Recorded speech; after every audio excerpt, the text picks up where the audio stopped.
Buenos días, abogado. Buenos días, compañeros. Nosotros somos el grupo número 4, integrados por quien habla, María Napa, Yarixa Mejía, Noemí Rodríguez y Heidi Jaramillo. Los temas en sí es sobre la tulipomanía, la crisis de los mares del sur, el crack de 1929, la crisis de los puntos com y la crisis del 2007.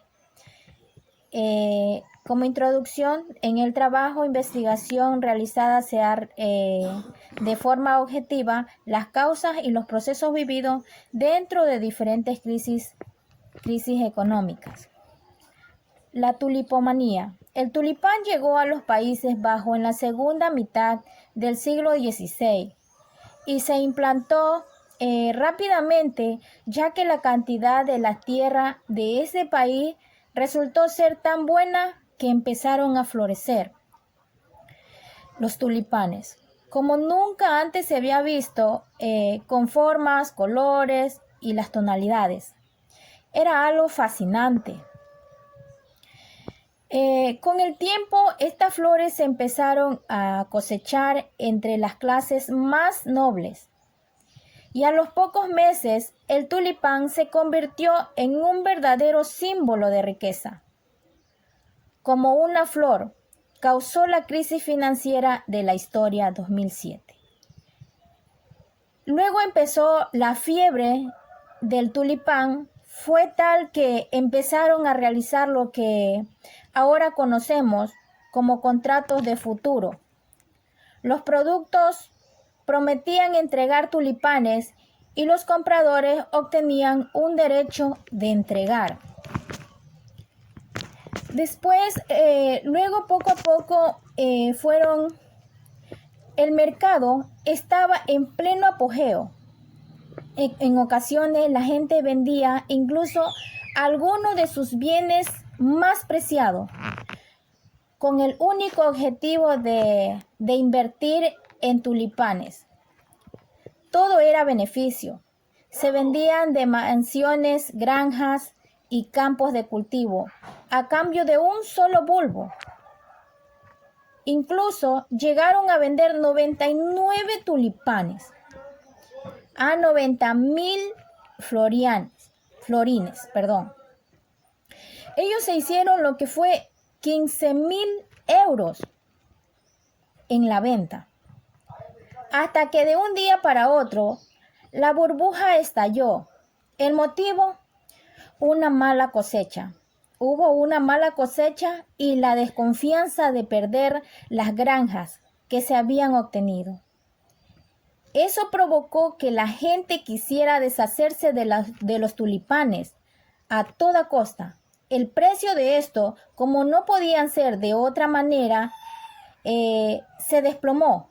Ya nadie quería invertir en el mercado de tulipán. Y lo peor de todo, miles de personas de inversos y ahorradores perdieron todo lo que habían ganado en el país entero.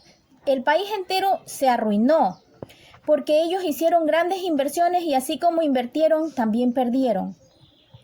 La crisis de los tulipanes marcó un antes y un después en la historia económica mundial, pues muchos de los conceptos que se aplican, se estudian hoy en el día surgieron a partir de ella, en el casco 2019. Esto es en cuanto yo les tengo que dar sobre los tulipanes. Gracias, abogado. Buenos días, abogado. Mi nombre es Yarixa Mejía y a mí me tocaba hablar sobre las crisis de los mares del sur. La burbuja de los mares del sur se produjo en una época bastante convulsa. Ocurrió a principios del siglo XVIII, cuando el afán de los reyes por la conquista del Nuevo Mundo estaban en pleno apogeo. A su vez Europa se produjeron incesantes guerras entre los distintos países por el control de las Américas, el dominio del mundo. Todos estos habían llevado a los reinos de Inglaterra, Francia y España a contraer una gran deuda política. Ello llevó a las grandes potencias de entonces principalmente a Inglaterra a sufrir una burbuja económica la más importante de la historia, desembolsando una crisis económica fuertísima y produciendo recesión económica. Si a usted le dijeran que invirtiera en una empresa, una fuerte cantidad de dinero y esta empresa le diera todas las facilidades, pero no le dijera de qué es la empresa, qué beneficios tiene la empresa, ¿usted invertiría? Ya. Más o menos eso fue lo que le pasó en la burbuja de las empresas, de las compañías de los mares del sur.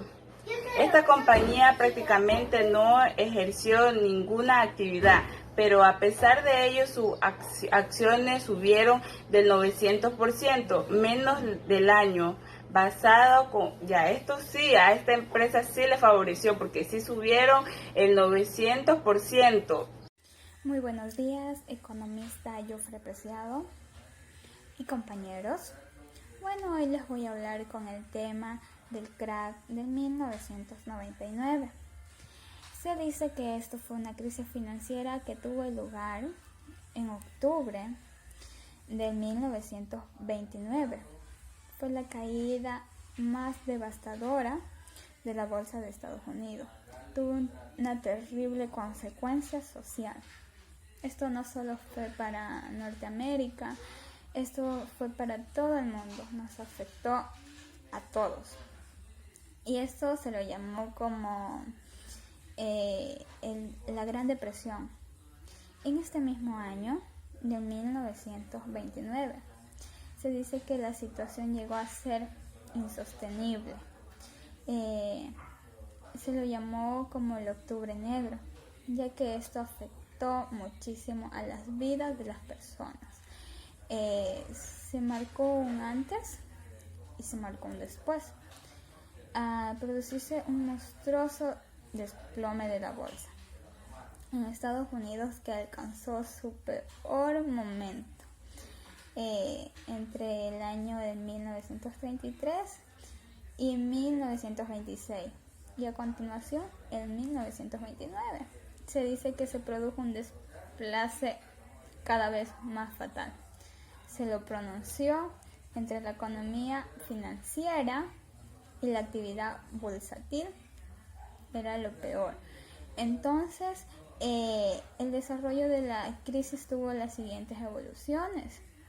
Esto tuvo como consecuencia el cierre de los mercados europeos. También se dice que los precios agrarios se fueron a la quiebra. Y entonces se dice que esto se fue comenzando a ser una crisis tremenda. Y esto dice que alcanzó también a llegar el 24 de octubre un pánico de venta de las acciones. Una de las principales consecuencias también fue del desplome de la bolsa fue el hundimiento financiero. Entonces también podemos ver, por lo tanto, esta tuvo una caída de los precios, afectó especialmente a los sectores agrícolas. Los precios agrícolas cayeron por encima de los costos y se dice que llevó a la ruina. Entonces las personas no tenían en qué más trabajar, que se dedicaron a la agricultura, pero eso no les suplía. Entonces lo que se dio y se lo pronunció a esto como en los años 20, se dieron al lugar a los años 30 y se marcaron en Estados Unidos como el empobrecimiento de la sociedad. Y es esto como lo que yo le puedo hablar del GRAC del 1999. Buenos días compañeros, buenos días abogado. A mí me tocó lo que es la crisis del .com. Nos dice que en la segunda mitad de los 90 se produjo en Estados Unidos un alza espectacular de lo que es la bolsa, más concretamente de las acciones de la empresa integradas en lo conocido como hoy es la nueva economía. La tasa de inversión en ordenadores y la tecnología se duplicó no más hasta el último año de dicha década. Llegó no hasta el 2000 y la máxima cotización de las empresas tecnológicas y no hasta el 2001 fue cuando llegó la crisis, localizándose la caída de las cotizaciones sobre todo lo que es Estados Unidos. El PIB, Producto Interno Bruto de dicho país, se estancó y se redujo la inversión, aumentaron las quiebras y se produjo 3 millones de desempleos y una moderación de los precios en conjunto, pero no fue así la crisis no dura mucho tiempo. Se ha comprobado en algunas ocasiones el contexto bajo surge la crisis tecnológica en el crack del 29, siendo muy parecido al crecimiento sostenido bajo la inflación y el cambio tecnológico, pero en el caso de la crisis de los puntos con la situación versátil estaba mucho más exagerada. La sobrevaloración vino quizás por la falta de tecnología o una valoración racional en sustitución de una cierta obsesión o una manera de dirigirse a las nuevas economías por parte de los inversores. Cerca del año 2000, con la mayor parte de las empresas no generaban beneficios, el PER perdió la utilidad y la cotización de las acciones en muchos casos y estaba fundamentada más en las expectativas. Esto fue así básicamente debido a que los métodos de valoración tradicionalmente que eran aplicados no eran capaces de distinguir las compañías sobrevaloradas, por el motivo por el cual empezó a relacionarse el valor bursátil de las empresas con cifras de ventas frecuentemente eran inexistentes en empresas. Las compañías sobrevaloradas por muchos casos se tomaban las señales de acceso gratuito portátil para las dichas empresas. La actuación y síntesis. La Reserva Federal, Fed, según advenimientos del mercado bursátil en la nueva economía con inquietud por el alza tan importante en dichos 5 años del año 2000, con la posible caída bursátil que acompaña en esta situación.